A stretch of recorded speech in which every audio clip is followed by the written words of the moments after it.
What's up, I'm Matt Wong, aka Sit Down, and this is Halo 5 Meta. I'm really excited for this episode because today I'm covering one of my favorite FPS weapons of all time, the Needler. This is a legacy weapon in every sense of the word, appearing in some form in every single Halo game. Its unique design and playstyle always stood out to me, and the punchy glass-breaking Super Combine explosion sound was always extremely satisfying to me. So you can imagine my disappointment at the revelation that the Needler fucking sucks in Halo 5.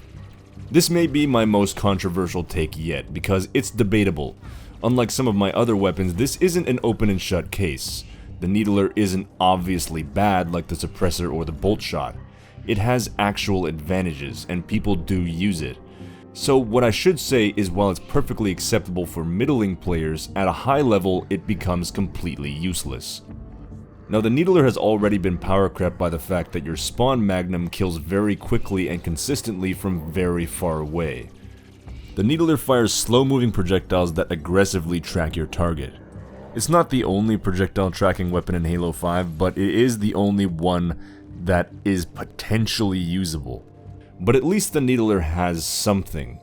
The Needler has always been a mental skill weapon, and the skill of using the Needler is knowing when to use it. One of the things that makes it unique is the Super Combine mechanic. Its individual rounds are fairly weak, doing very little damage until you hit a certain number of rounds, at which point they'll all explode, insta-killing the target. It's a mechanic that makes it very bad when you're fighting with teammates, since if a teammate lowers an enemy to a one-shot, you're basically wasting your time with the Needler, because you'll probably still have to land the same number of shots that you would if he was at full health. The Needler is really only good at dealing with full health targets in a close-range one-on-one engagement, so the trick is knowing when to use it. If your enemy is near cover and you can't get a Super Combine before he gets behind it, and you can't chase after him, you're basically wasting your time. You have to catch your target in a situation where he can't escape from you before a Super Combine, and chasing him won't result in your death, which is trickier than it sounds. It's also worth noting that if you don't land enough needles to get a Super Combine within a certain period of time, the needles will actually break off and you'll have to start from scratch, even if you've landed a few before. Which means you'll have to land enough hits to kill within about 5 seconds of landing your first shot, otherwise you have to start over. In Halo 5, the Needler only takes 9 shots and 1.03 seconds to land a Super Combine at barrel stuffing range. It has no bleed-through beatdown time because it doesn't do enough damage before a Super Combine for a bleed-through beatdown to work. Now 1.03 seconds sounds very good, but you have to consider that the Needler has slow-moving projectiles, and those projectiles will take a certain amount of time to reach their intended target. At its max red reticle range of 30 meters, it will take approximately 1.85 seconds to land a Super Combine, and outside this range it'll become completely useless, because it loses tracking and the projectiles travel so slowly you'll never hit anything. However, it is fair to point out the fact that the Needler is meant to be used at close range, and 30 meters is well beyond that. At 15 meters and under, I would say the Needler is theoretically worth using, because at 15 meters its kill time drops to 1.4 seconds flat, which is slightly faster than the Magnum, which is the requirement for a CQC weapon to be effective in Halo 5. But as you get further away, the disadvantage of its slow-moving projectiles becomes even more pronounced. Particularly in the fairly common situation where your enemy is near cover, he can easily get behind cover before your rounds reach him, causing you to miss out on damage that would have been guaranteed with a faster killing hit-scan weapon. You may have noticed that I keep saying the Needler is theoretically worth using, because I haven't quite gotten to its critical flaw yet: Thruster Pack.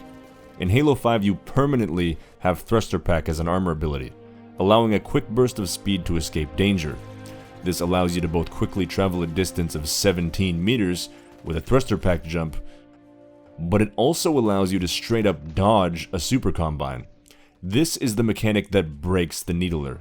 Because of its bright pink rounds and distinctive profile, it's very easy to tell when you're being engaged by a Needler, effectively doubling the Needler's kill time and turning a weapon that is only good at winning full health 1v1 duels at close range into a weapon that can only be used at 1v1 duels at close range and only against low-level players. It's true that you can find success with this weapon, especially if you sneak up on people from behind or if you're fighting low-level players. But in a competitive environment, once you reach diamond rank or even high platinum, you will start to see the flaws with this weapon.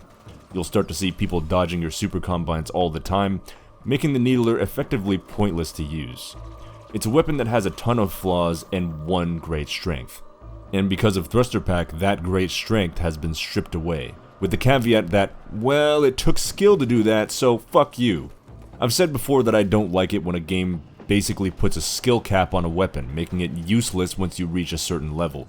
I think it's bad game design, and once I reached Diamond, it broke my heart as I had the creeping realization that the Needler was not effective at a high level.